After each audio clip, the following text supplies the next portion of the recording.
David Gravel made me look stupid. What's up with Tim McCreadie not running well? Plus everything you need to know for the dirt racing weekend ahead. Let's go.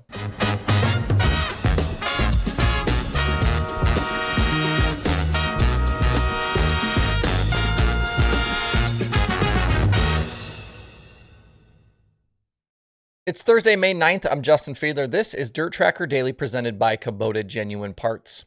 All of the new DIRTRACKR hats are officially sold out. Thanks to everybody who grabbed one. I hope you guys enjoy them. I am down to just the last few t-shirts. They're all size large. They look like this one. If you order one, I will throw in a free Daily Show sticker with your order. If you want to know what the Daily Show sticker looks like, they look like that. There are also plenty of stickers available if you just want to order one. Let me know if you guys are interested in as well in another round of shirts or hats, or if I should maybe do hoodies again, or if you have other ideas for merch. Once these last few t-shirts sell out here, the merch shop is going to be pretty quiet unless you guys want me to order something new. You guys can get merch anytime over at shop.dirtrackr.com. Well, I certainly called it on the show yesterday, didn't I? After saying that David Gravel hadn't led laps at Lincoln since 2019 and hadn't won there since 2017, he promptly went out and led every lap from the pole and grabbed his third Outlaw victory in 4 races, which is exactly what I said he'd do after I announced that I wouldn't pick him for the win. Gravel now with 6 Outlaw wins on the season, and last night was the 100th ever World of Outlaws victory for Big Game Motorsports. Gravel did gain a little ground in the championship, but not much, as his closest rivals all finished in the top 5. Gio Scelzi was 2nd, Carson Macedo 3rd, and Donnie Schatz 5th. As expected as well, Anthony Macri, the top finishing Posse driver, in 4th. Troy Wagaman Jr. and Chase Dietz had solid top 10s, and Danny Dietrich hat-tipped to him a massive 24th to 9th charge after just sneaking into the feature with that final transfer spot in the B. He was not good in qualifying, and he did well to dig himself out of that hole. I definitely had some Posse folks sideways at me yesterday about my take that Macri was really their only win hope, but that's really what played out. Cody Hartlaub made the dash along with Macri and Dietz, but Macri was really the only one to stay towards the front. I think this idea that the Outlaws are down this season because of the high limit losses just doesn't really seem to be showing itself as true. If you combine that likely incorrect idea with the strong local start that some of the PA drivers have had, I think there was a false sense of competitiveness leading into last night's race. I even had people tweeting local driver stats at me yesterday. The Outlaws lost 5 drivers in Brad Sweet, Spencer Baston, Jacob Allen, Casey Kane, and James McFadden. Those 5 represent 18 Outlaw wins from 2023, but 11 of those were from Sweet, 6 were from J-Mac, and 1 from Baston. There will be added wins for these other guys that have stuck around with the Outlaws because of those losses, especially Sweet and J-Mac, but guys are just better this season as well. I think Gravel is trying to embrace this moment and really seize on the chance at a title, and you can't deny that they've been fast lately. Gio Scelzi rolling along very nicely as he continues to improve in year 2.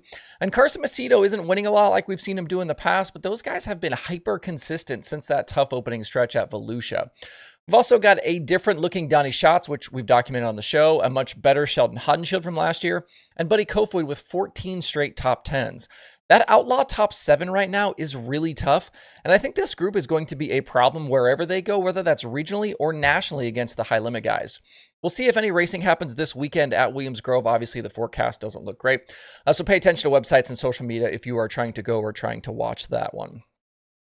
With the Short Track Super Series at Delaware last night, it was all Stewart Friesen out front. He held off a few challenges from Anthony Perego, but was pretty comfortable out front by the end.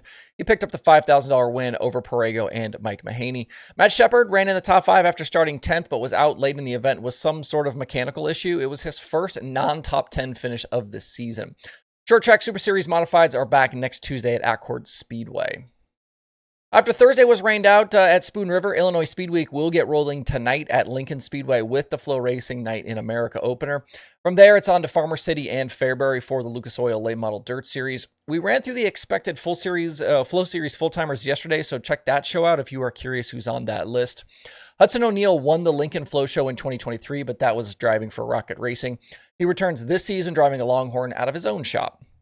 As for the Rocket House car, I did have a comment from someone asking why Tim McCreadie has not been running well since he joined that car, but I think I would push back on that just a bit.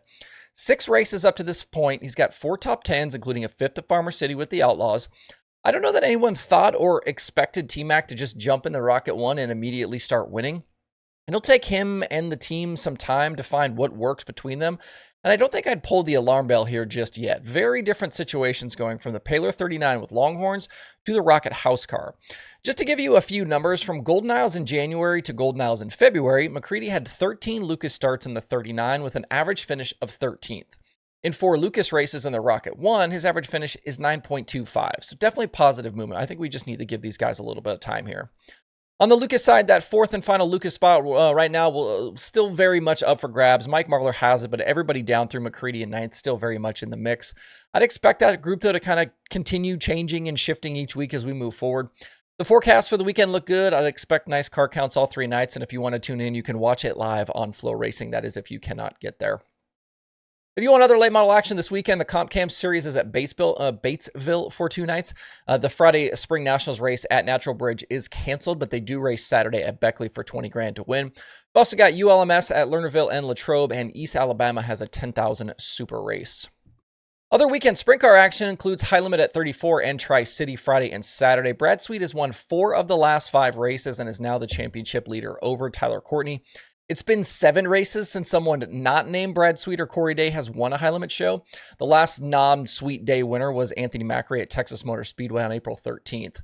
Macri actually the high limit winner at 34 Raceway in 2023, but he won't be in attendance to repeat as the 39M plans to stay in Pennsylvania this weekend. As for Tri-City, Kyle Larson the winner there last season, but with the Cup Series at Darlington, I wouldn't expect Larson to run either of these races.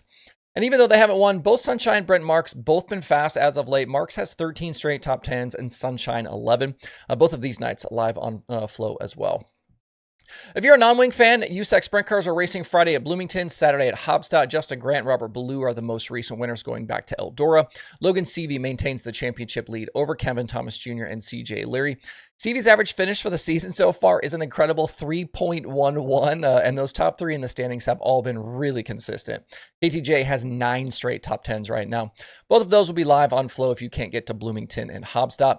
You've also got the NARC Sprint Cars out west racing Saturday at Antioch. Cole Macedo, the points leader through 2 events, both of which he's won. The ASCS National Tour has a Friday stop at Red Dirt Raceway in Oklahoma. Just 1 race complete so far on that season. And the Xtreme Outlaw Midgets are back in action with races at Humboldt and 81 Speedway Friday and Saturday. Ken McIntosh, the championship leader, and no repeat winners yet through 6 races. McIntosh, Ryan Timms, Ashton Torgerson, Carter Sarf, Cale Drake, and Thomas Meserol all winners so far.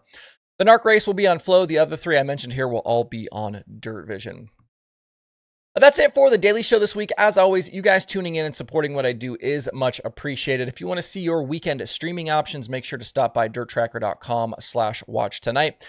Hope you guys have a great Thursday and a great weekend out there. We'll see you right back here on Sunday.